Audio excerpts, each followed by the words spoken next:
Welcome to Rodriguez Classes. Don't forget to subscribe, like this video and leave a comment down below. Let's start learning.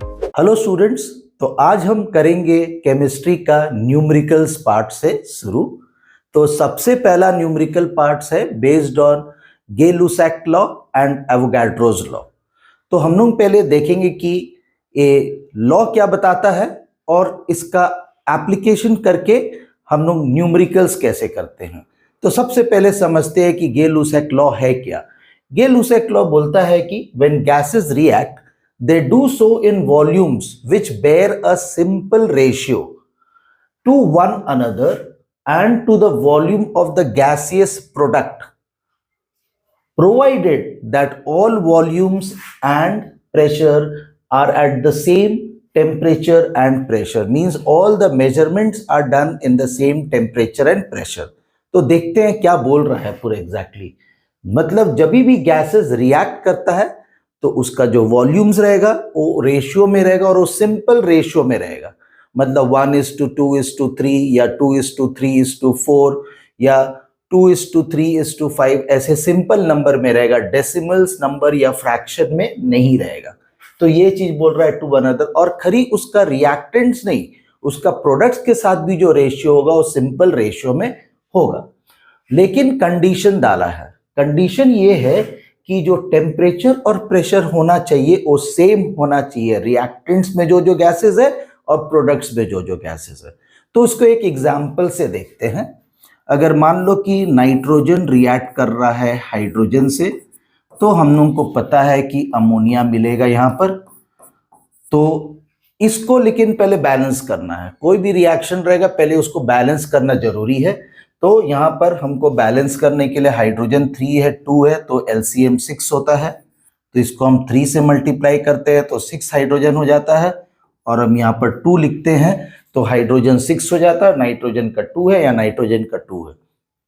इसका मतलब ये हुआ कि जब भी ये तीनों रिएक्ट करेगा, और तीनों देख लो गैस है, ये लॉ का और एक रिस्ट्रिक्शन है कि ये सिर्फ गैसेस के लिए होगा, लिक्विड्स और सॉलिड्स के का वॉल्यूम के साथ नहीं होगा। तो अभी इसमें अगर हम देखेंगे तो आगे में नाइट्रोजन का आगे में कुछ भी नंबर नहीं लिखा है बैलेंस करने के लिए, इसलिए इसका एक वॉल्यूम होगा। यहाँ पर 3 लिखा है तो इसका 3 वॉल्यूम होगा। और रिजल्ट जो मिलेगा, प्रोडक्ट जो मिलेगा अमोनिया का, उसका 2 वॉल्यूम आएगा। इसका मतलब 1 वॉल्यूम नाइट्रोजन का रिएक्ट करेगा हमेशा हाइड्रोजन का 3 वॉल्यूम से। इसका मतलब अगर हम वॉल्यूम नाइट्रोजन का 2 ले लेगा तो इसको फिर 3 से मल्टीप्लाई करके वो 6 वॉल्यूम यूज करेगा। और अमोनिया जो बनेगा अभी का रेशियो में 1 वॉल्यूम और 3 वॉल्यूम से रिएक्ट करके 2 वॉल्यूम बनेगा। इसका मतलब हुआ अगर हम ऐसा बोलते हैं कि चलो इसका नाइट्रोजन का वॉल्यूम को 5 ले लेते हैं, तो हमको रिएक्ट कराने के लिए 5 3 15 वॉल्यूम्स हाइड्रोजन का रिक्वायरमेंट पड़ेगा और हमको मिलेगा 5 × 2 10 वॉल्यूम्स ऑफ अमोनिया। तो ये हम लोगों का गे-लुसाक लॉ बताता है। और इसके बेसिस में अगर हमको किसी एक का वॉल्यूम पता हुआ रहेगा तो हम बाकी गैसियस प्रोडक्ट्स या रिएक्टेंट्स का वॉल्यूम निकाल सकते हैं। फिर हम लोग देखते हैं कि एवोगाड्रोज लॉ क्या बोलता है। Equal volumes of all gases, मतलब अगर कोई भी गैस होगा उसका वॉल्यूम अगर बराबर है under similar condition of temperature and pressure. फिर यहाँ कंडीशन है कि टेम्परेचर और प्रेशर सेम होना चाहिए। तो बोल रहा है कि वॉल्यूम सेम होना चाहिए, टेम्परेचर प्रेशर वो सब गैसेस का सेम होना चाहिए। तब क्या होगा, बोलता contain the same number of molecules, मतलब उसमें नंबर ऑफ मॉलिक्यूल सेम रहेगा। इसी रिएक्शन के हेल्प से समझते हैं। अगर मेरे पास 1 लीटर नाइट्रोजन है, 1 लीटर हाइड्रोजन है और 1 लीटर अमोनिया है, तो exactly same number of molecules रहेगा तीनों में। ठीक है, इसका मतलब समझ में आया होगा कि अगर वॉल्यूम को हम सेम रखते हैं, टेम्परेचर और प्रेशर का कंडीशन सेम रखते हैं, तो हमको नंबर ऑफ मॉलिक्यूल्स गैसेस में सेम मिलेगा। ओके, तो ये दोनों लॉ क्लियर होगा।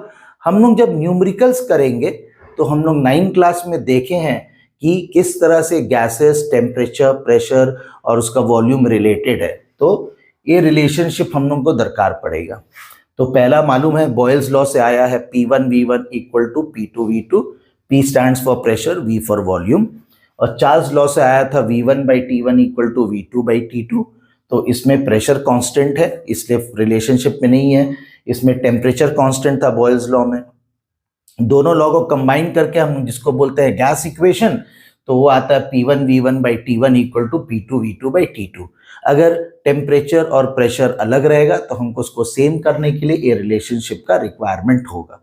अब हम लोग आगे बढ़ेंगे और एक एक न्यूमेरिकल्स हम लोग सॉल्व करेंगे। तो अब हम लोग स्टार्ट करेंगे न्यूमेरिकल्स सॉल्व करने के लिए, और जो न्यूमेरिकल्स हम लेंगे वो कंसाइज केमिस्ट्री जो क्लास 10 का है उसी का सभी न्यूमेरिकल्स करेंगे।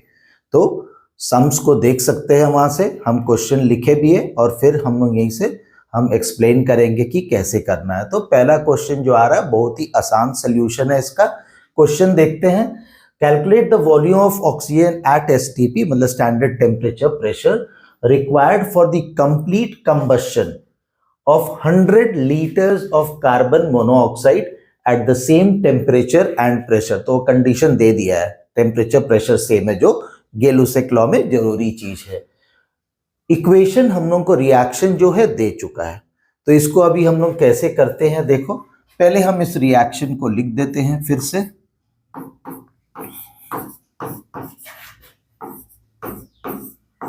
ये रिएक्शन को लिख दिया, तो अब रिएक्शन से हमको किसका कितना वॉल्यूम किस में कैसे रिएक्ट करेगा मिलेगा। तो देखो रिएक्शन में बैलेंस करने के लिए यहाँ 2 मिला है, तो इसका मतलब इसका 2 वॉल्यूम्स रिएक्ट करेगा। तो हम लोग को यहाँ पर लीटर्स में दिया है तो हम उसको उसी यूनिट में करेंगे। तो 2 लीटर्स कार्बन मोनोऑक्साइड का हमेशा रिएक्ट करेगा 1 लीटर ऑफ ऑक्सीजन से, क्योंकि ऑक्सीजन के आगे में बैलेंस करने के लिए कुछ नहीं लिखा, मतलब वो 1 है। और फिर प्रोडक्ट जो कार्बन मोनोऑक्साइड देगा यहाँ 2 है, तो इसका 2 लीटर्स मिलेगा हमको प्रोडक्ट में। अब क्वेश्चन में पूछा था कि कितना वॉल्यूम ऑक्सीजन दरकार है ताकि ये पूरा 100 लीटर्स कार्बन मोनोऑक्साइड का रिएक्ट कर जाए। तो हमको यहाँ से मालूम चलता है 2 लीटर्स ऑफ कार्बन मोनोऑक्साइड को रिक्वायरमेंट है 1 लीटर ऑफ ऑक्सीजन। तो हम लोग उसको लिखते हैं स्टेटमेंट में, 2 litres of CO requires 1 litre of oxygen. ठीक है, तो हम लोगों को पूछा है 100 लीटर्स के लिए, तो हम सीधा 100 लीटर्स वाला स्टेटमेंट में जाएंगे। ऑफ CO रिक्वायर्स, अभी देखो 2 लीटर में 1 लीटर चाहिए, तो हम लोग यूनिटरी मेथड करेंगे। तो 1 के लिए अगर फाइंड करेगा तो ये 2 जाके 1 को डिवाइड करेगा, ये हो जाता 1 लीटर के लिए, लेकिन हम स्टेटमेंट लिखे 100 लीटर्स के लिए, तो इसलिए हमको यहाँ पर इंटू 100 करना होगा और हम बोलेंगे लीटर ऑफ ऑक्सीजन। तो हाफ इंटू 100 सबको पता है, तो हमको मिलेगा 50 लीटर्स ऑफ ऑक्सीजन। मतलब 100 लीटर अगर मेरे पास कार्बन मोनोऑक्साइड रहता है, उसको पूरा रिएक्ट कराने के लिए हमको 50 लीटर्स ऑफ ऑक्सीजन दरकार पड़ेगा। तो ये है इसका सोल्यूशन, बहुत ही आसान सम है। आगे चल के धीरे धीरे थोड़ा डिफिकल्ट सम्स आए। देखेंगे क्वेश्चन नंबर 1 में बी पार्ट क्वेश्चन भी था, जो पिछले वाला पार्ट से रिलेटेड नहीं है, अलग रिएक्शंस में है। ओके, तो क्वेश्चन बोल रहा है कि 200 centimetre cube of hydrogen and 150 centimetre cube of oxygen are mix together and ignited. तो मिक्स कर दिया है, उसको बर्न कर रहा है। As per the following reaction दिया हुआ है 2H2 plus O2 gives 2H2O। Question ने पूछा है what volume of oxygen remains unreacted, मतलब कितना ऑक्सीजन रिएक्ट नहीं करता है। ऐसा कभी भी नहीं सोचना है कि हम जितना वॉल्यूम 2 गैसेस का लेता है रिएक्ट कराता तो सबका सब रिएक्ट कर जाता है। नहीं, हमेशा वो रिएक्ट करेगा, जो रेशियो में इक्वेशन में आता है वही रेशियो में रिएक्ट करेगा। तो देखते हैं कि कितना ऑक्सीजन रिएक्ट नहीं करेगा। तो पहले इस रिएक्शन को लिखो, 2H2 plus O2 gives 2H2O। तो हम लोग को रिएक्शन पूरा बैलेंस्ड में दे दिया हुआ है, वॉल्यूम जो है वो सेंटीमीटर क्यूब में है, तो इसलिए अब हम बोलेंगे यहाँ पर ये 2 सेंटीमीटर क्यूब है, तो रिएक्ट करेगा 1 सेंटीमीटर क्यूब से। और अगर ये वाटर स्टीम मतलब गैसियस स्टेट में बनता है तो तब इसका वॉल्यूम लेने का है, अगर वो बोलेगा लिक्विड में बनता है तो नहीं लेना है। ऐसे भी इस क्वेश्चन में हमको प्रोडक्ट का कोई यूज नहीं है, तो हम उसको लिखेंगे भी नहीं। तो हमको अब यहाँ पर मालूम चल जा रहा है कि अगर 2 सेंटीमीटर क्यूब हाइड्रोजन है तो उसके लिए 1 सेंटीमीटर क्यूब ऑक्सीजन दरकार होगा। तो हम यहाँ पर लिखेंगे 2 centimetre cube of OH2 requires 1 centimetre cube of oxygen. तो हमको दिया हुआ यहां पर 200 सेंटीमीटर क्यूब ऑफ हाइड्रोजन, तो हम लिखेंगे 200 centimetre cube of hydrogen requires, तो फिर हम यूनिटरी मेथड लगाएंगे, तो ये 1/2 हो जाएगा इंटू 200, तो ये सॉल्व करके हमको मिलेगा 100, तो हम लिखेंगे 100 सेंटीमीटर क्यूब ऑफ ऑक्सीजन, मतलब 100 centimetre cube of oxygen react करेगा, लेकिन दिया था कितना, 150 दिया था। तो हमने से पूछा ऑक्सीजन रिमेन्स अनरिएक्टेड, तो लिखेंगे हम यहाँ पर वॉल्यूम ऑफ O2 अनरिएक्टेड, तो माइनस करके 150 माइनस 100 करके हमको ये आंसर मिल गया 50 सेंटीमीटर क्यूब। तो ये न्यूमेरिकल का प्रोसेस समझ में आया होगा, ठीक है। अगर नहीं है तो फिर से उसको रिप्ले करो और देखो क्लियर हो जाएगा। अब हम देखते हैं क्वेश्चन नंबर 2 को।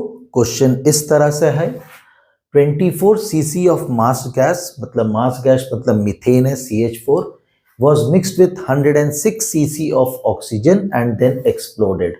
तो 24 cc मीथेन है, 106 cc ऑक्सीजन है। हुआ क्या result? On cooling the volume of the mixture became 82 cc। तो मिक्सचर है 82 cc, of which 58 cc was unchanged oxygen, मतलब 58 cc ऑक्सीजन रिएक्ट नहीं किया। दिया था 106, 56 रिएक्ट नहीं किया। Which law does the experiment support, तो हमको शो करना है कि कौन सा लॉ वो सपोर्ट करता है। एक्सप्लेन विथ कैलकुलेशंस, तो हम लोग सबसे पहला करेंगे कि रिएक्शन लिखते हैं, CH4 plus O2 will give us CO2 plus H2O। Reaction लिखने के बाद सेकेंड इंपॉर्टेंट चीज है कि उसको बैलेंस करो। तो हम देखते हैं कि यहाँ पर हाइड्रोजन 4 है, यहाँ पर हाइड्रोजन 2 है, तो यहाँ 2 लिखते हैं। जैसे ही 2 लिखेगा तो ऑक्सीजन 2 और 2 4 हो गया, तो हम यहाँ पर 2 लिखेंगे तो ऑक्सीजन भी 4 हो गया। कार्बन 1 है, कार्बन 1 है, तो ये बैलेंस्ड हो गया। इसका मतलब ये रिएक्शन जब होगा तो 1 वॉल्यूम मीथेन का रिएक्ट करेगा 2 वॉल्यूम ऑक्सीजन से, और 1 वॉल्यूम देगा कार्बन डाइऑक्साइड का, क्योंकि कूलिंग कर दिया है। तो अगर वेपर बना भी था तो लिक्विड में हो गया, लिक्विड का वॉल्यूम नहीं देखना है। अभी यहाँ पर सबका वॉल्यूम लिखते हैं पहले, तो वॉल्यूम ऑफ मीथेन जो पूरा रिएक्ट कर गया था, तो ये है 24 cc, ठीक है। ऑक्सीजन जो दिया था 106 पूरा रिएक्ट नहीं किया, 58 बचा रह गया, तो वॉल्यूम ऑफ O2 106 में से माइनस कर दो 58 को, तो वो हमको मिलेगा 116 माइनस 8 हो गया 8, 9 बचा, तो ये 48 cc सिर्फ रिएक्ट किया। ओके, तो वॉल्यूम ऑफ ऑक्सीजन जो रिएक्ट किया वो 48 cc। अब CO2 कितना बना है? तो मिक्सचर जो था वो 82 था कूलिंग के बाद। कूलिंग के बाद मतलब ये दोनों प्रोडक्ट बना था, तो उसमें CO2 अब गैसियस स्टेट में है, और उसमें तुम्हारा जो 58 cc था वो तुम्हारा ऑक्सीजन था, ठीक है। 82 में 58 cc ऑक्सीजन है, तो हम यहाँ पर निकालेंगे वॉल्यूम ऑफ CO2, तो ये आ जाएगा 82 में से हमको 58 जो ऑक्सीजन का है माइनस कर दो, तो 12 माइनस 8 जाएगा तो 4 आएगा, 7 माइनस 5 जाएगा तो 2 आएगा, 24 cc आ गया। तो अब हमको कितना रिएक्शन हुआ वॉल्यूम मीथेन का, ऑक्सीजन का, और हमको CO2 कितना मिला हमको ये पता है। तो अभी हम अगर यहाँ पर रेशियो निकालेंगे CH4 is to O2 जो रिएक्ट किया, और जो प्रोडक्ट में आया CO2 उसके साथ, तो ये है मेरा 24, ये है ऑक्सीजन है 48 और CO2 है 24। तो देखो सब कोई 24 से डिवाइड कर रहा है, तो ये आ जाएगा 1:2:1। अब जरा रिएक्शन में आके देखते हैं, इसका वॉल्यूम 1 है, इसका 2 है, इसका 1 है, और ये मैच किया। तो हम लोग कैलकुलेशन से दिखा दिए कि जो रिएक्शन का रेशियो आ रहा है वॉल्यूम्स ऑफ द गैसेस, वो कैलकुलेशन में भी आ रहा है और रिएक्शन में भी आ रहा है। तो ये कौन सा लॉ है? गे-लुसेक लॉ को फॉलो करता है, फॉलोज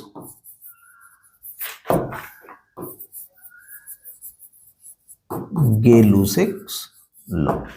तो इस तरह से हम लोग इस न्यूमेरिकल को कर पाए। So we start with question number 3। The question goes like this, what volume of oxygen would be required to burn completely 400 ml of acetylene, which is C2H2. Also calculate the volume of carbon dioxide formed. The reaction with balancing has been given. 2 C2H2 plus 5 O2 gives us 4 CO2 plus 6 H2O. So let us copy that equation in our solution part. So C2H2 plus 5O2 gives us 4 CO2 plus 6 H2O. About acetylene, it is 2 ml I will write. For oxygen, it will be 5 ml required to react and 4 ml of CO2 will be formed. First requirement is what volume of oxygen is required to burn. मतलब कितना oxygen पूरा दरकार पड़ेगा पूरा 400 ml को burn करने के लिए।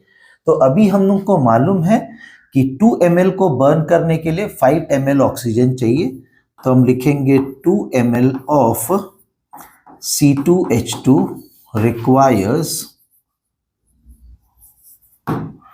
5 ml of O2। तो हमको फाइंड करना है 400 ml के लिए, तो हम यहां लिखेंगे 400 ml of C2H2 requires, तो यूनिटरी मेथड करेंगे। 1 ml के लिए होता 5/2 होता, 400 ml के लिए है तो इनटू 400 हो गया। इसको हम कैलकुलेट करेंगे तो ये आ गया 1000 ml ऑफ ऑक्सीजन। तो हमको रिक्वायरमेंट पड़ेगा 1000 ml ऑफ ऑक्सीजन अगर 400 ml ऑफ एसिटिलीन को रिएक्ट करना है तो। अब पूछा also calculate the volume of carbon dioxide form. तो 2 ml C2H2 में बनता है 4 ml CO2, तो लिखेंगे हम 2 ml of C2H2 forms 4 ml of CO2। तो पूछ रहा है कि कितना बनेगा पूरा, तो 400 ml है तो यहां पर हम लिखेंगे 400 ml ऑफ C2H2 फॉर्म्स 4/2 करेंगे इंटू 400 ml के लिए है तो इंटू 400 करेंगे। ये इसको कैंसिल किया 200, तो ये मल्टीप्लाई करके 800 ml of CO2 will be formed. तो ये सिंपल एक तरह से देखा है तो यूनिटरी मेथड का सम्स है। सिर्फ हमको रिएक्शन से पहले मालूम कर लेना है कितना वॉल्यूम किससे रिएक्ट करेगा और फिर यूनिटरी मेथड। तो चलो अब देखते हैं कि क्वेश्चन नंबर 4 क्या बोल रहा, कैसे सॉल्व करते हैं। 112 centimetre cube of H2S is mixed with 120 centimeter cube of chlorine Cl2 at STP to produce HCl and sulfur. Write a balanced equation for this reaction. तो बैलेंस करके रिएक्शन लिखना है and calculate the volume of gaseous product form. तो जो product बन रहा है उसमें जो गैस है उसको हमको फाइंड करना है कितना वॉल्यूम है, and composition of the resulting mixture, मतलब क्या चीज रिएक्ट करके नहीं बचा और क्या चीज बना है उसका हमको कंपोजिशन बताना है।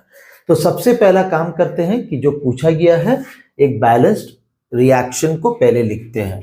तो यहां पर रिएक्शन जो हुआ है वो H2S के साथ क्लोरीन का रिएक्शन हुआ है जिससे हमको मिल रहा है HCl प्लस सल्फर। यहां सल्फर जो बनेगा याद रखना है सॉलिड स्टेट में है तो सल्फर का हम लोग का कोई यूज नहीं पड़ेगा। अभी बैलेंस करते हैं तो H यहाँ पर 2 है और Cl भी 2 है, तो हम यहाँ पर अगर 2 लिखते हैं तो हाइड्रोजन भी 2 हो गया और क्लोरीन भी 2 हो गया, सल्फर 1 है, तो बैलेंस्ड हो गया बहुत आसानी से। अब पूछ रहा है the volume of the gases product form.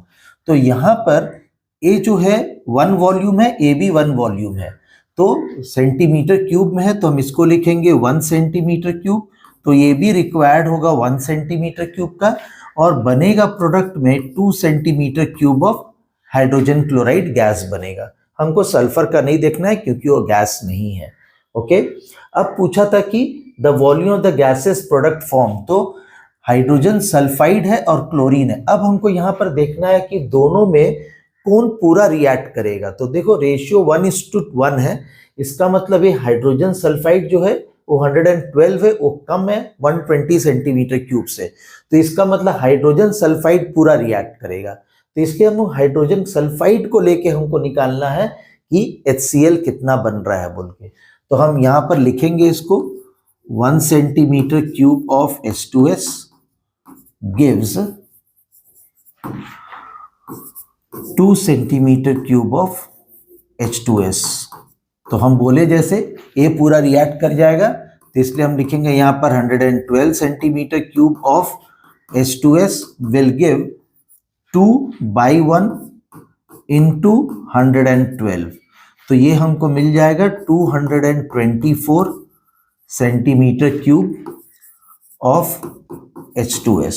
ठीक है, तो हमको 1 सेंटीमीटर क्यूब में 2 सेंटीमीटर क्यूब मिल रहा था, तो 112 में कितना मिलेगा, उसका ट्वाइस मिलेगा 224 सेंटीमीटर क्यूब। तो ये मेरा पहला वाला पार्ट का आंसर हो गया ये। अब पूछा है composition of the resulting mixture. तो देखो हम बोले कि H2S तो पूरा रिएक्ट कर गया, लेकिन क्लोरीन तो पूरा रिएक्ट नहीं कर रहा है क्योंकि ये 120 है जो 112 से ज्यादा है, और यहाँ रेशियो था 1:1। तो अगर इसका 1 सेंटीमीटर क्यूब में इसका 1 सेंटीमीटर क्यूब रिक्वायरमेंट है, तो 112 के लिए क्लोरीन का सिर्फ 112 ही रिएक्ट होगा। तो हम यहाँ पर ऐसे लिख देते हैं, volume of Cl2 reacted is equals to 112 centimetre cube. तो वॉल्यूम ऑफ Cl2 लेफ्ट कितना बचा रह गया, ठीक है, तो पूरा उसके पास था 120 था, उसमें से 112 रिएक्ट कर गया, तो 8 सेंटीमीटर क्यूब बच गया। तो अब composition of the resulting mixture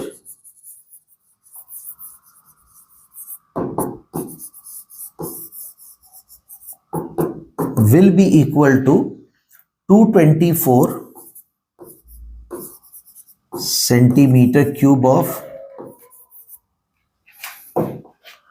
that is H2S, plus 8 centimeter cube of chlorine। तो 224 प्रोड्यूस हुआ था H2S और 8 सेंटीमीटर क्यूब क्लोरीन नहीं रिएक्ट किया, तो मिक्सचर में ये दोनों चीज प्रेजेंट रहेगा। तो ये समझ में आया होगा। ठीक है, now we move to question number 5 which is like this. 1250 cc, that is centimeter cube of oxygen, was burnt with 300 centimeter cube of ethane. Calculate the volume of unused oxygen, means how much of oxygen goes unused. It means the entire oxygen is not reacting. And the volume of carbon dioxide formed, मतलब कितना carbon dioxide बनेगा। Reaction दिया हुआ है balanced वाला, 2 times of C2H6 reacts with 7 molecules of oxygen to give you 4 molecules of carbon dioxide and 6 molecules of water. So we will rewrite this equation. So to relate them, so 2 times of C2H6 ethane plus 7 O2 gives us 4 CO2 plus 6 H2O.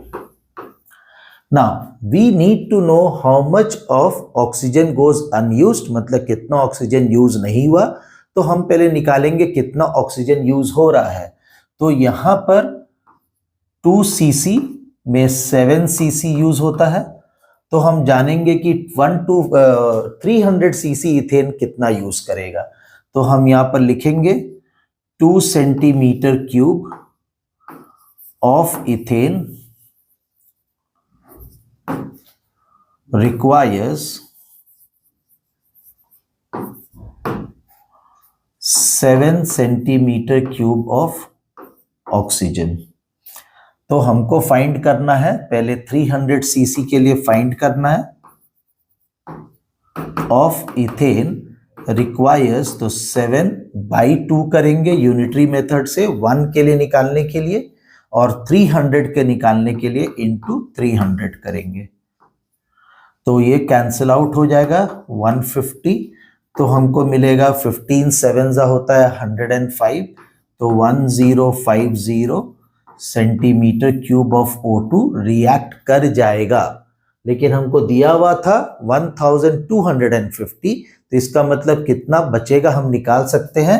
तो हम यहाँ लिखेंगे volume of unused oxygen is equals to 1250 minus 1050, तो ये आ गया 200 centimetre cube of oxygen use नहीं हुआ। तो ये पहला पार्ट का आंसर निकल गया है। ठीक है, अब सेकेंड पार्ट में बोल रहा है volume of carbon dioxide form. तो अभी कार्बन डाइऑक्साइड से रिलेट करेंगे, तो कार्बन डाइऑक्साइड का यहाँ पर 4 दिख रहा है, तो हम इसको 4 cc लिखेंगे, मतलब 2 cc इथेन को से बनेगा 4 cc ऑफ CO2। तो हम यहाँ लिखेंगे 2 centimetre cube of ethane gives तुम्हारा 4 सेंटीमीटर क्यूब ऑफ CO2। तो हमको फाइंड करना है कि 300 cc से कितना होगा। ठीक है, 2 सेंटीमीटर क्यूब दे रहा है, 4 सेंटीमीटर क्यूब, तो हमको 300 सेंटीमीटर क्यूब के लिए निकालना है। तो हम लिखेंगे 300 centimetre cube of ethane gives, तो ये आ जाएगा 4/2, 1 सेंटीमीटर क्यूब के लिए 4 डिवाइडेड बाई दिस 2, और 300 के लिए इंटू 300 कर देंगे, तो ये आ गया 150 इंटू 4 हो जाएगा 600, तो इसका मतलब 600 सेंटीमीटर क्यूब ऑफ CO2 बनेगा। तो इस तरह से ये न्यूमेरिकल सॉल्व हो गया।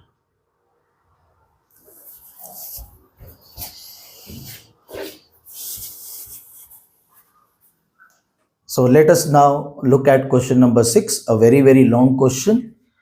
Water decomposes to hydrogen and oxygen under suitable conditions as represented by the equation below. So water is decomposing into hydrogen and oxygen.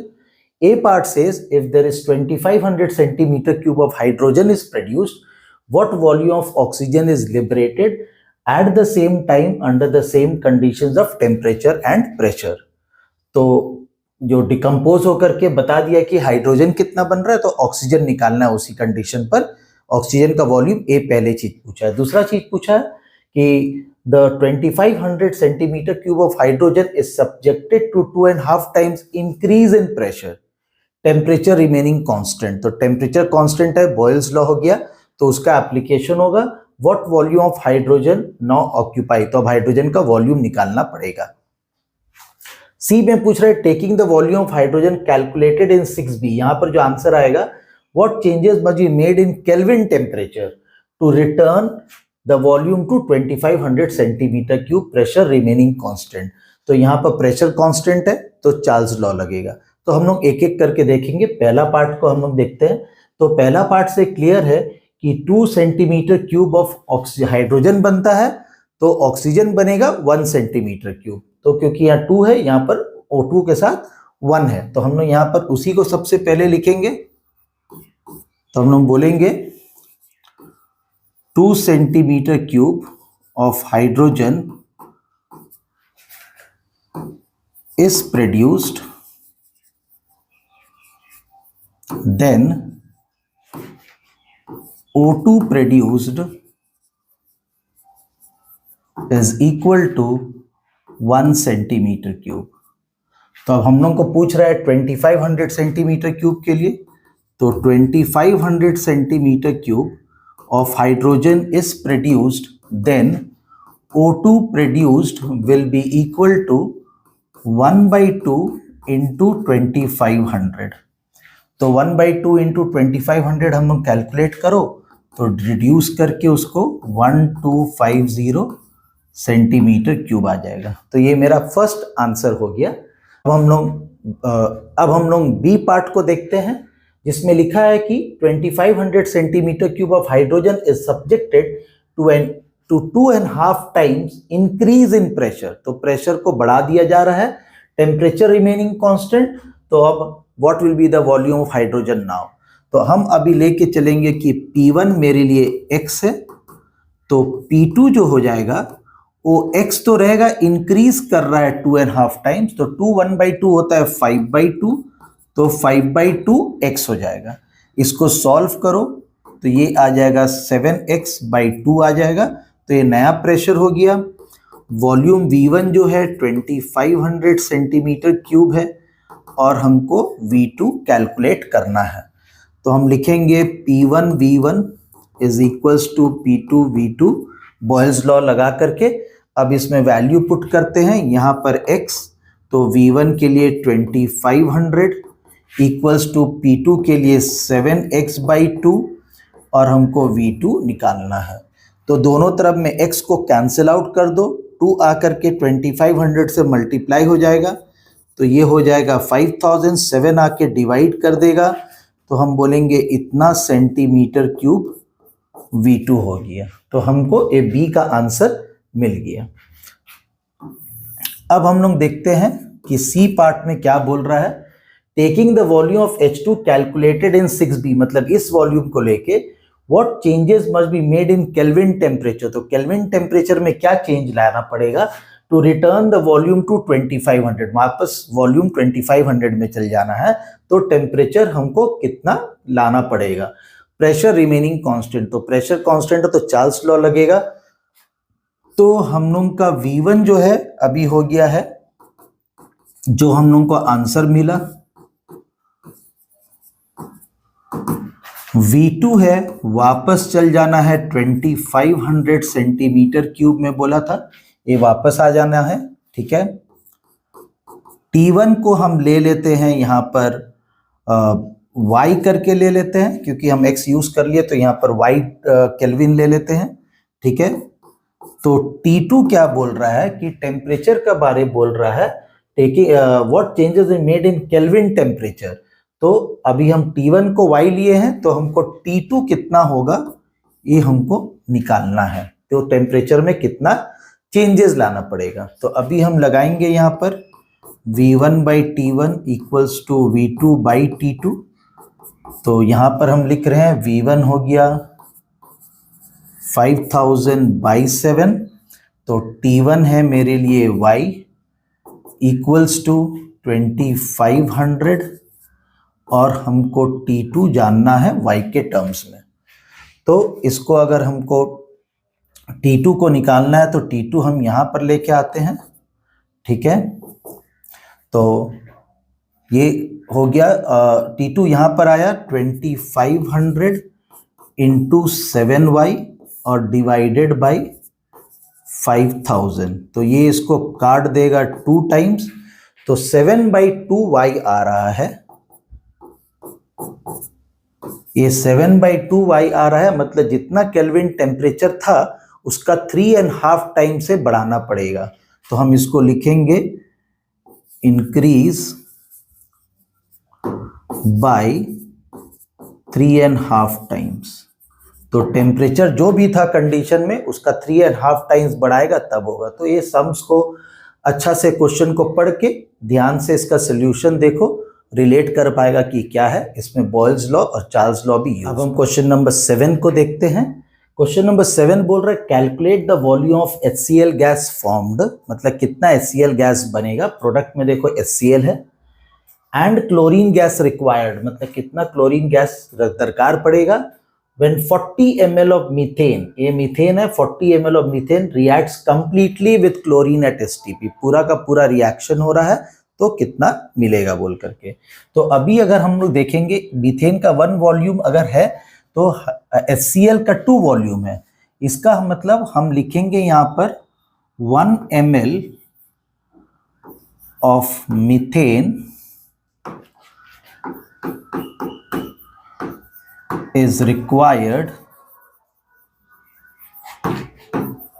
to form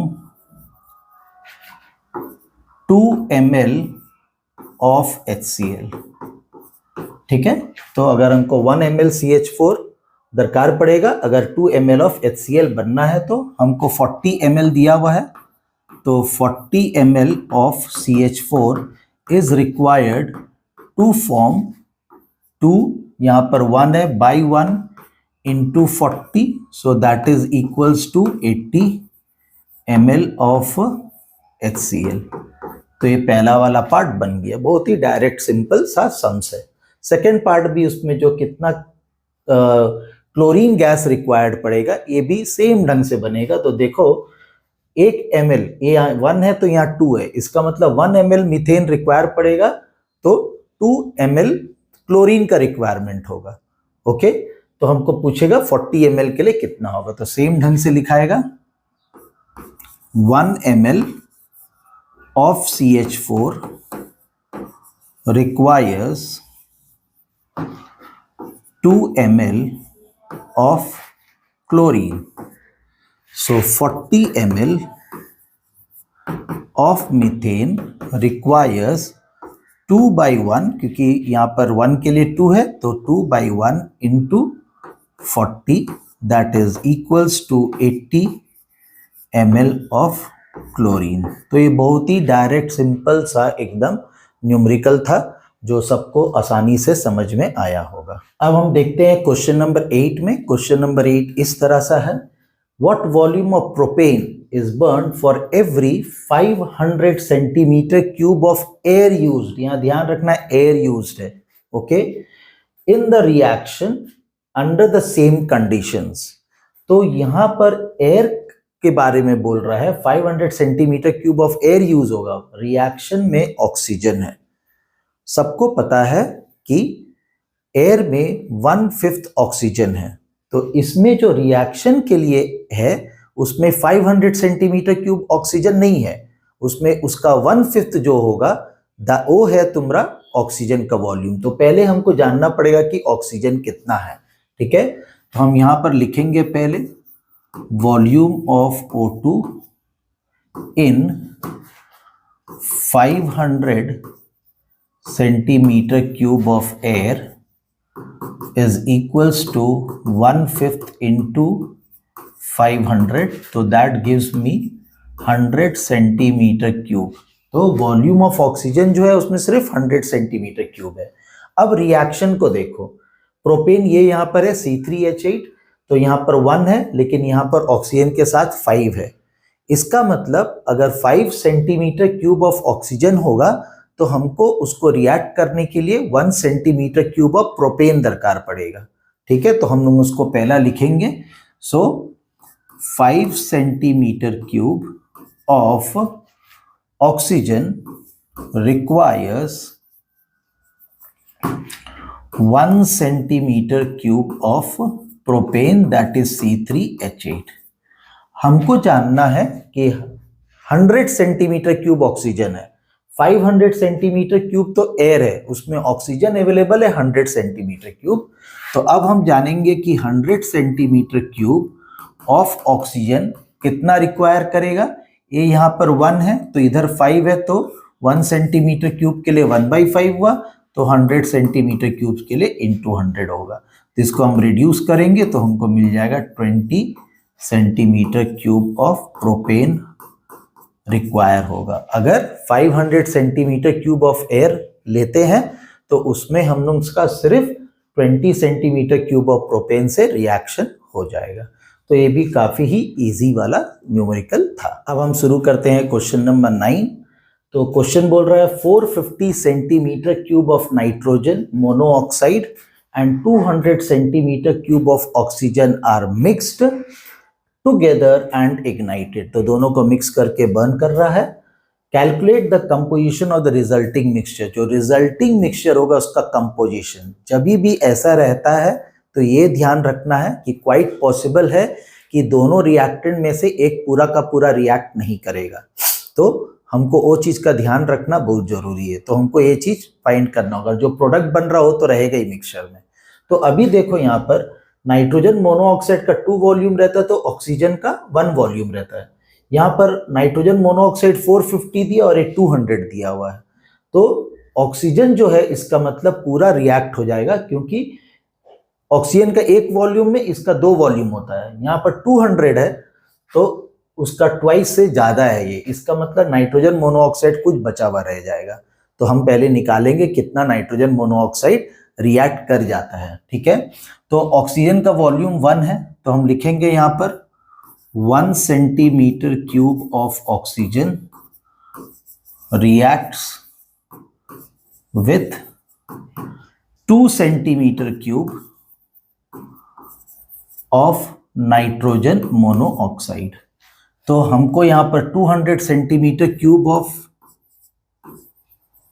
oxygen है, oxygen reacts with, तो 1 के लिए 2 है तो 200 के लिए सीधा अब हम लिख दे रहे हैं 2 into 200, that is 400 centimetre cube of NO, ठीक है। तो करीब 400 centimetre cube of NO react करेगा, लेकिन दिया हुआ था 450, ठीक है।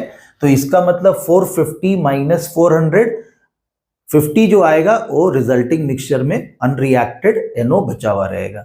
तो हम लोग उसको लिखेंगे बाद में, ठीक है।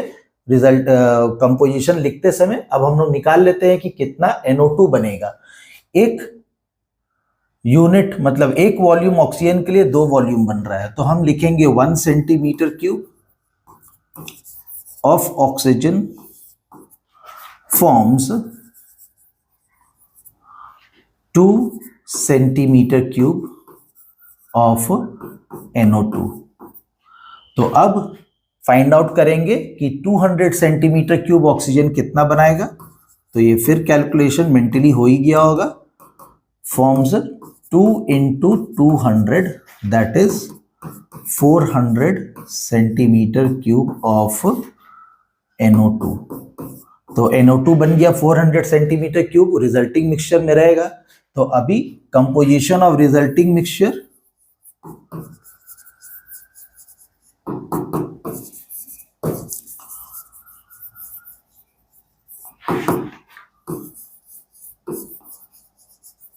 ये जो कंपोजिशन है तो हम लिखेंगे पहले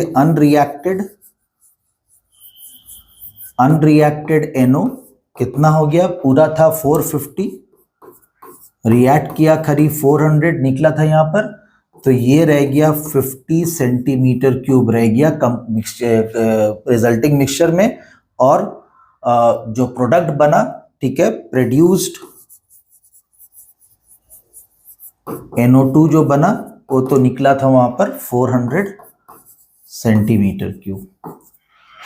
तो इस तरह से न्यूमेरिकल सॉल्व हो गया। इसमें यही ध्यान रखने का है कि देखना है कि कौन कंप्लीट रिएक्ट करेगा रिएक्टेंट में और कौन बचा हुआ रह जाएगा। नेक्स्ट क्वेश्चन में आइए, क्वेश्चन नंबर 10 में, if 6 liters of hydrogen and 4 liters of chlorine are mixed and exploded, तो मिक्स करके उनको रिएक्ट करा रहा है, and if water is added to the gases form, अब बोल रहा है कि जो गैसेस फॉर्म हो रहा है उसमें वाटर में ऐड कर दे रहा है, find the volume of the residual gas. तो यहाँ पर ये वाटर में ऐड करने का एक पर्पस है, वो समझना है तब, नहीं तो अगर नहीं को क्लियर हुआ तो गलती होगा। तो देखो हाइड्रोजन और क्लोरीन रिएक्ट करके क्या बनेगा, पहले रिएक्शन लिखते हैं। तो बैलेंस्ड रिएक्शन लिखना है, हम एक ही बार में बैलेंस्ड रिएक्शन लिख दिए। तो लिख दो इसको, तो इसका मतलब हाइड्रोजन क्लोरीन रिएक्ट करके HCl बन रहा है। HCl गैस है, लेकिन वाटर में जब उसको मिक्स कर देगा तो डिसॉल्व हो जाएगा, अब वो गैस नहीं रहेगा। तो इसका मतलब जो रेसिडुअल गैस होगा उसमें HCl को नहीं लेना है। तो अगर HCl को नहीं लेना है तो इसके मतलब हाइड्रोजन क्लोरीन में कोई एक पूरा रिएक्ट नहीं करेगा और वो गैस फिर डिसॉल्व नहीं हो रहा है वाटर में, तो रेसिडुअल गैस वही रहेगा। तो अब देखो 6 लीटर्स हाइड्रोजन का है, 4 लीटर्स क्लोरीन का है, और यहाँ पर देख लो 1 है, यहाँ भी 1 है, मतलब 1:1 में रिएक्ट कर रहा है। तो 1:1 में रिएक्ट कर रहा है, हाइड्रोजन ज़्यादा है, इसका मतलब क्या हुआ, हाइड्रोजन बच जाएगा। तो हम लोग कैलकुलेशन करते हैं। तो हम लिखेंगे यहाँ पर कि 1 litre of chlorine reacts with 1 liter of hydrogen। तो यहां पर हमको क्लोरीन है 4 लीटर, ठीक है। तो 4 litre of chlorine reacts with, इसमें कुछ कैलकुलेशन नहीं है, विथ 4 लीटर ऑफ हाइड्रोजन होगा, ओके। तो 4 लीटर ऑफ हाइड्रोजन रिएक्ट कर गया था 6 लीटर्स, तो volume of hydrogen left equals to 6 - 4 equals to 2 litres. तो 2 लीटर्स ऑफ हाइड्रोजन रह गया। HCl जो बना था वाटर में डिसॉल्व हो जाएगा, तो volume of the residual gas यही हाइड्रोजन बचा हुआ रहेगा। तो लिखेंगे volume of residual gas is equal to 2 litre of hydrogen. Okay, HCl यहां मेंशन कर दें हम, HCl is not taken as it gets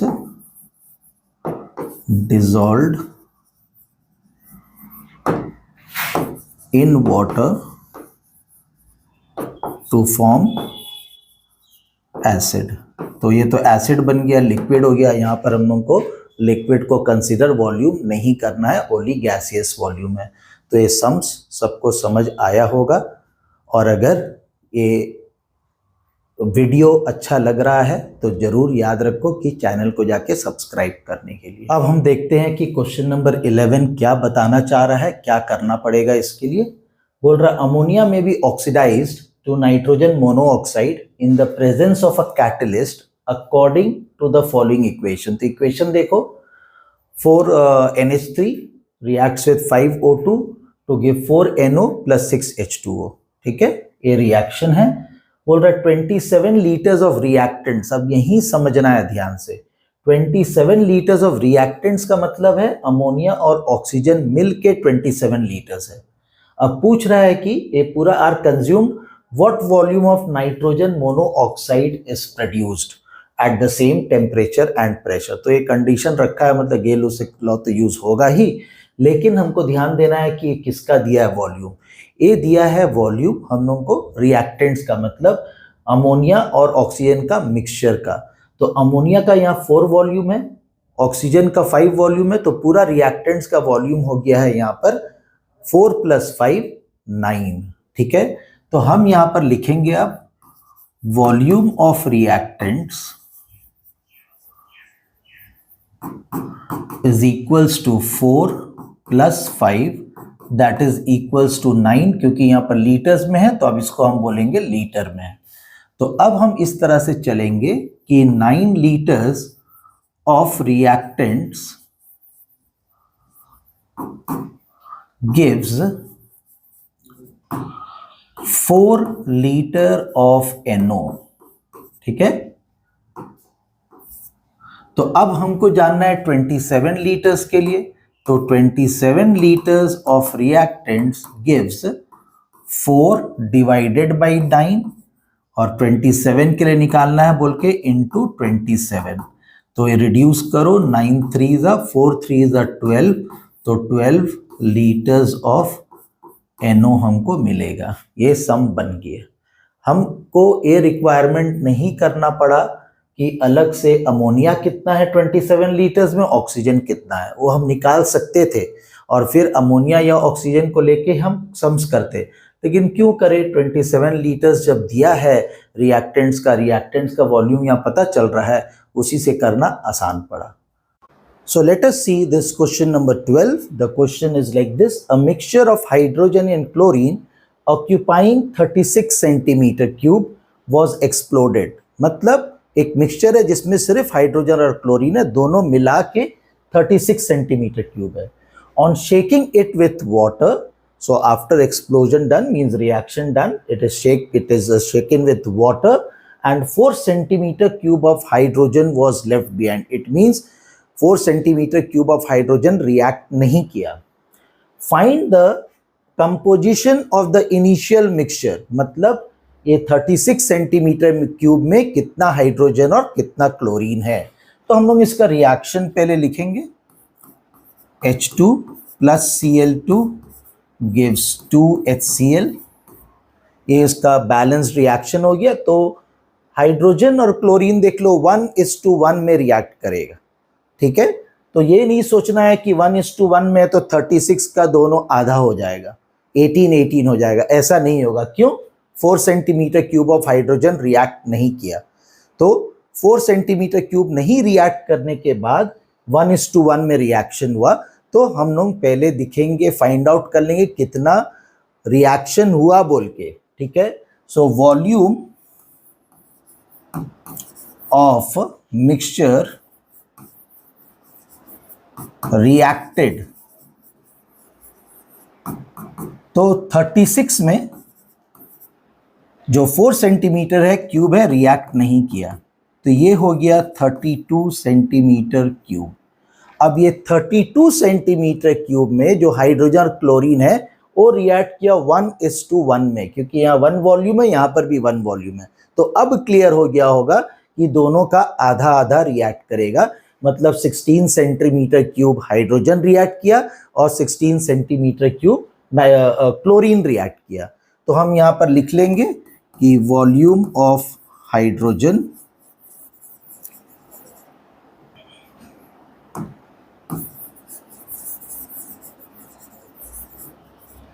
reacted equals to 32/2 16 centimetre cube, और फिर volume of chlorine reacted is equal to, same आएगा 16 centimetre cube, क्योंकि दोनों का रेशियो 1:1 में है। तो अब हम लोग को मालूम चल गया कि इनिशियल मिक्सचर का 16 सेंटीमीटर क्यूब क्लोरीन और हाइड्रोजन का दोनों रिएक्ट हुआ। तो हम लोग से पूछा था कि what was the composition of the initial mixture, तो हमको पता है 4 सेंटीमीटर क्यूब ऑफ हाइड्रोजन नहीं रिएक्ट किया था, तो इसका मतलब हाइड्रोजन का जो वॉल्यूम था इनिशियली वो 16 + 4 20 सेंटीमीटर क्यूब था। तो हम लिखेंगे यहाँ पर composition of the mixture initially is composition of the mixture initially हम लिख के लिख देंगे volume of hydrogen equal to react किया 16, अनरिएक्ट किया 4, तो हो गया 20 सेंटीमीटर क्यूब, और वॉल्यूम ऑफ क्लोरीन उसमें है, जितना क्लोरीन था पूरा रिएक्ट कर गया, इसका मतलब 16 सेंटीमीटर क्यूब। तो इस तरह से ये न्यूमेरिकल सॉल्व हो गया। खरी ध्यान से समझना था कि क्वेश्चन में बोल क्या रहा था। अब हम क्वेश्चन नंबर 13 देखते हैं, और ये बहुत ही अच्छा न्यूमेरिकल है। तो क्वेश्चन बोलता है कि what volume of air containing 20% O2 by volume will be required to burn completely 10 centimeter cube each of methane and acetylene। तो हम लोगों को जो यहाँ वॉल्यूम पूछा है वो एयर के पूछा है बारे में, लेकिन यह रिएक्शन में याद रखना ऑक्सीजन का रिएक्शन हो रहा है, और ऑक्सीजन बताया है कि 20% O2 होता है एयर में, लेकिन हम लोग को वॉल्यूम ऑफ एयर निकालना, लेकिन हम रिएक्शन यूज करेंगे तो हमको वॉल्यूम ऑफ ऑक्सीजन पता चलेगा, ठीक है। तो दोनों का रिएक्शन दिया हुआ है, मीथेन ऑक्सीजन से रिएक्ट करके CO2 H2O बनाएगा, और C2H2 O2 से रिएक्ट करके भी CO2 H2O बनाएगा, क्योंकि दोनों ही तुम्हारा हाइड्रोकार्बन है, ठीक है। तो सबसे पहले हम लोग मीथेन को लेके देखते हैं। तो मीथेन में लेके देखने से देख लो क्लियर हो गया कि मीथेन यहाँ पर CH4 है, आगे में कुछ बैलेंसिंग के लिए नंबर नहीं है, मतलब इसका 1 वॉल्यूम तो ऑक्सीजन का 2 वॉल्यूम। तो हमको फाइंड करना होगा कि 10 सेंटीमीटर क्यूब अगर मेरा मीथेन है तो ऑक्सीजन कितना दरकार पड़ेगा। तो हम लोग इसके लिए पहला लिखेंगे, तो क्योंकि वॉल्यूम सेंटीमीटर में क्यूब है, सेंटीमीटर क्यूब में है, तो हम लेके चलेंगे 1 centimetre cube of CH4 requires 2 centimetre cube of O2, ठीक है। तो फिर हम लोग को 10 सेंटीमीटर क्यूब दिया है, तो 10 centimetre cube of methane requires 2 × 10, तो that will give me 20 centimetre cube of O2। तो हम लोग को मालूम चल गया कि 10 सेंटीमीटर क्यूब मीथेन को रिएक्ट करवाने के लिए हम लोग को 20 सेंटीमीटर क्यूब ऑफ ऑक्सीजन दरकार पड़ेगा। अब हम लोग आते हैं यहाँ पर एसिटिलीन में। तो यहाँ देख लो मॉलिक्यूल्स ऑफ एसिटिलीन रिएक्ट कर रहा है और 5 से O2 का, तो इसका मतलब 2 वॉल्यूम दरकार पड़ेगा एसिटिलीन का रिएक्ट करने के लिए, उसके लिए दरकार पड़ जाएगा 5 वॉल्यूम ऑफ ऑक्सीजन। तो अब हम लोग उसके लिए लिखते हैं, तो हम लिखेंगे यहाँ पर 2 centimetre cube of C2H2 requires 5 centimetre cube of O2। तो हम लोगों को 10 सेंटीमीटर क्यूब ऑफ एसिटिलीन दिया है, तो यहाँ लिखते हैं 10 centimetre cube of acetylene requires, तो पहले 5/2 करेंगे 1 के लिए फाइंड करने के लिए और इंटू 10 करेंगे, ठीक है, 10 सेंटीमीटर क्यूब को फाइंड करने के लिए। 10 डिवाइड हो जाएगा 2 से 5, 5 5 25 सेंटीमीटर क्यूब ऑफ O2 हमको दरकार पड़ेगा। तो अब यहाँ पर 20 और यहाँ पर 25, तो अब हम लिखेंगे यहाँ पर total volume of O2 required equals to 20 plus 25 equals to 45 centimetre cube. तो मेरा क्वेश्चन का सल्यूशन यहाँ ख़त्म नहीं होता है, क्योंकि हम लोग से पूछा है व्हाट वॉल्यूम ऑफ एयर, तो एयर में सिर्फ 20% O2 है, तो volume of air required will be more. तो हम यहाँ पर एज्यूम कर लेंगे कि let volume of air is equals to x centimetre cube. तो अब क्या है, 20% इसका x का हमको आना चाहिए 45, क्योंकि 20% दिया हुआ है, एयर में 20% ऑक्सीजन है। तो अब हम लिखेंगे यहाँ पर 20/100 into x is equals to 45। So x will be equals to 45 into 100/20। So a यहाँ पर रिड्यूस होके 25 आएगा। तो अब यहाँ पर 45 इंटू 5 करो, 225 आ गया। तो हम यहाँ पर लिखेंगे अब वॉल्यूम ऑफ एयर रिक्वायर्ड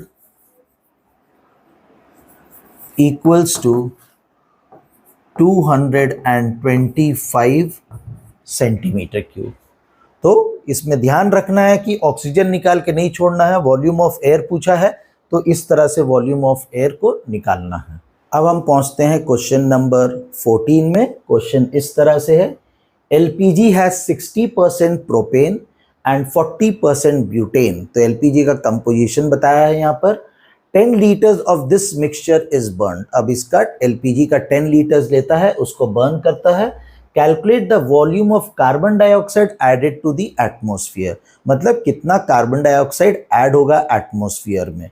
तो यहाँ पर हमको प्रोपेन और ब्यूटेन कितना है डायरेक्टली नहीं दिया हुआ, परसेंटेज में दिया हुआ है, तो हम लोग को उसका वॉल्यूम सेपरेटली जानना पड़ेगा। जो रिएक्शन है बैलेंस करके क्वेश्चन में दिया हुआ है।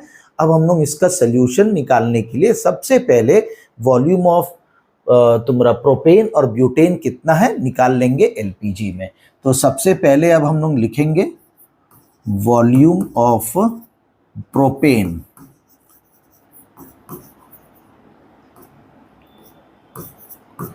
तो ये 60% है, तो 60/100 इंटू 10, तो ये निकल जाएगा 6 लीटर्स निकल जाएगा। इसी तरह से वॉल्यूम ऑफ ब्यूटेन निकालेंगे। तो ब्यूटेन हम लोगों को दिया हुआ है 40% और तो पूरा 60 और 40 मिलके 100% हो रहा है, तो 10 लीटर्स में 6 लीटर्स ऑलरेडी हो चुका है। प्रोपेन का तो हम माइनस करके भी जान लिए कि ये 4 लीटर्स है, लेकिन ध्यान रखना है कि 100% में दिया रहेगा तभी ऐसा करने, नहीं तो अलग से फाइंड करना होगा। अब हम लोग चलते हैं ये रिएक्शन पहले वाला जो प्रोपेन का है C3H8 का। तो रिएक्शन में देखो यहाँ 1 है और CO2 प्रोड्यूस 3 है। हमको कार्बन डाइऑक्साइड का बारे देखना है, ऑक्सीजन नहीं देखना है, क्योंकि कार्बन डाइऑक्साइड कितना निकला पूछा है, तो हम लोग प्रोपेन और कार्बन डाइऑक्साइड को देखेंगे। तो हम यहाँ पर लिखेंगे कि 1 litre of propane gives 3 liters of CO2। तो 1 लीटर का दिया हुआ। अब हम जानेंगे कि 6 लीटर्स मेरे पास प्रोपेन है, तो 6 लीटर ऑफ प्रोपेन गिव्स 3 × 6 हो गया 18 लीटर्स ऑफ CO2। तो ये प्रोपेन का लेके निकल गया। अब ब्यूटेन का लेके रिएक्शन देखो। ब्यूटेन में यहाँ 2 है ब्यूटेन के साथ और CO2 है तुम्हारा 8। तो हम सेम ढंग से हम लोग लिखेंगे कि 2 लीटर ऑफ ब्यूटेन गिव्स, तो 2 लीटर के साथ यहाँ 8 है, 8 लीटर ऑफ CO2। तो अब हमको फाइंड करना है 4 लीटर्स ऑफ ब्यूटेन के लिए। तो 4 लीटर ऑफ ब्यूटेन गिव्स, तो 8/2 करेगा 1 के लिए फाइंड करने के लिए, फिर इंटू 4 करेंगे फाइंड करने के लिए 4 लीटर्स के लिए। तो बहुत ही सिंपल सा कैलकुलेशन है। तो ये आ गया 16 लीटर ऑफ CO2 आ गया। तो एक जगह में 18 लीटर ऑफ CO2 निकल रहा है, एक जगह में 16। तो हम लोग को पूछा है what volume of carbon dioxide is added to the atmosphere. तो अब हम लिखेंगे volume of CO2 added is equals to 18 plus 16 equals to 34 litres. तो ये हम लोग का सल्यूशन इसका हो गया। बहुत डिफिकल्ट सम्स नहीं था। तो सब जगह में देखो हम लोग करते आ रहे हैं यूनिटरी मेथड। तो हम लोग जो यूनिटरी मेथड आगे सीखा है उसका भी एप्लीकेशन बहुत अच्छा तरीका से हो रहा है। अब हम शुरू करते हैं क्वेश्चन नंबर 50 जो इस टॉपिक का लास्ट न्यूमेरिकल है। चलिए देखते हैं क्वेश्चन क्या बोल रहा है। What volume of oxygen at STP मतलब standard temperature pressure is required to effect the combustion of 11 litres of ethylene at 273 degree Celsius and 380 mm of mercury pressure. तो ये जो रिएक्शन दिया है ये रिएक्शन इस कंडीशन पर हो रहा है, लेकिन जो वॉल्यूम पूछा है वो STP कंडीशन पर पूछा है। तो हमको यहाँ पर याद रखना है कि STP कंडीशन पर जो मेरा स्टैंडर्ड टेम्परेचर है वो 273 केल्विन है और स्टैंडर्ड प्रेशर जो है वो 760 mm ऑफ मर्क्यूरी है। तो हमको ए वैल्यू को लेकर के करना पड़ेगा, लेकिन पहले हम जानेंगे कि कितना ऑक्सीजन दरकार है इस पर्टिकुलर कंडीशन पे, और फिर हम लोग गैस लॉ लगा करके निकालेंगे कि कितना वॉल्यूम हमको ऑक्सीजन STP पर दरकार होगा। तो इस रिएक्शन को देखते हैं। यहाँ पर जो दिया हुआ है इथिलीन, इसके साथ कुछ नहीं लिखा मतलब 1 है, मतलब 1 वॉल्यूम रिएक्ट करेगा 3 वॉल्यूम के साथ। तो हम लोग को फाइंड करना है 11 लीटर्स इथिलीन को रिएक्ट करने के लिए कितना ऑक्सीजन दरकार पड़ेगा। तो हम लोग पहले उसको फाइंड करते हैं। तो हम यहाँ पर लिखेंगे पहले कि 1 litre of C2H4 requires 3 litre of O2। तो फिर हम फाइंड करेंगे 11 लीटर्स के लिए। 11 litres of C2H4 requires 11 into 3 that is 33 litre of O2। तो ये पहले जो निकल गया आसानी से, ये जो निकला है 33 लीटर, ये है इस कंडीशन पर 273 डिग्री सेल्सियस और 380 mm ऑफ मर्क्यूरी में। हम लोग को निकालना है STP पर। तो हम लोग गैस लॉज लगाएंगे। तो अभी हम लोग सब वैल्यूज पहला लिख लेते हैं। P1 जो होगा इस कंडीशन में दिया हुआ है 380 mm ऑफ मर्क्यूरी, ठीक है। फिर हम लोगों को यहाँ पर जो टेम्परेचर दिया हुआ है वो टेम्परेचर है 273 डिग्री सेल्सियस है, तो हमको उसको बदलना पड़ेगा केल्विन में 273 से ऐड करके। तो ये बन जाता है 6546 केल्विन बन गया, ठीक है। और इस टेम्परेचर पर वॉल्यूम जो है वो मेरा निकल चुका है 33 लीटर्स। अब हम लोग देखते हैं इसका सेकेंड कंडीशन में। STP कंडीशन पर प्रेशर होता है 760 mm ऑफ मर्क्यूरी, टेम्परेचर होता है 273 केल्विन और यहाँ का V2 हमको निकालना है। ठीक है, तो अब हम लोग लिखेंगे gas law P1 V1 by T1 equals to P2 V2 by T2। Value put करते हैं, P1 है 380 इंटू V1 है यहाँ पर 33 बाई 546 है टेम्परेचर इक्वल्स टू, अब हम लोग यहाँ पर प्रेशर का पुट करेंगे 760 इंटू वॉल्यूम हमको निकालना है और टेम्परेचर है यहाँ पर 273। तो ये वैल्यूज़ हम लोग पुट कर लिए, इधर बढ़ के सॉल्व करते हैं। V2 इक्वल्स टू, तो हम यहाँ से यहाँ बढ़ रहे हैं। ठीक है, तो V2 equals to A number को पहले लिखेंगे पूरा 380 इंटू 33 बाई 546 इंटू ये 273 जाएगा ऊपर में और ये 760 आ जाएगा नीचे में। तो बहुत आसान नंबर दिया है सॉल्व करने के लिए। 380 760 से एग्जैक्टली 2 टाइम्स कट रहा है, ए कट गया। 273 भी कैंसिल आउट हो रहा है एग्जैक्टली 2 टाइम्स, तो हमको मिल गया 33 बाई 4। तो 33 को 4 से डिवाइड करो, 4 8 ज़ा 13 बचा था तो 10 हुआ, तो 4 2 ज़ा 8, 2 बचा है 20 हुआ। तो ये आ गया मेरा वॉल्यूम जो हमको निकालना है एसटीपी पर।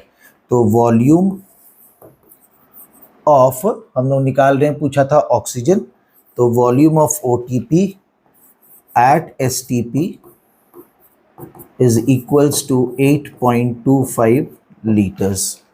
ठीक है, ये हो गया मेरा इसका सल्यूशन। तो हम लोग को ये सम में हम लोग गेल-लेसक लॉ लगाए हैं और प्लस साथ में गैस इक्वेशन भी लगा के बनाए हैं।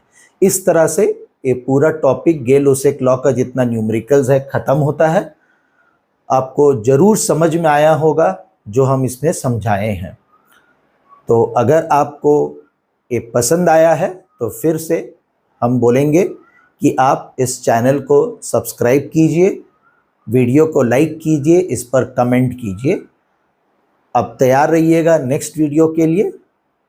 फिर से हम लेके आएंगे क्लास 10 का या 9 का कोई ना कोई एक टॉपिक पर बना के जल्दी ही लेके आएंगे। Thank you for watching the video.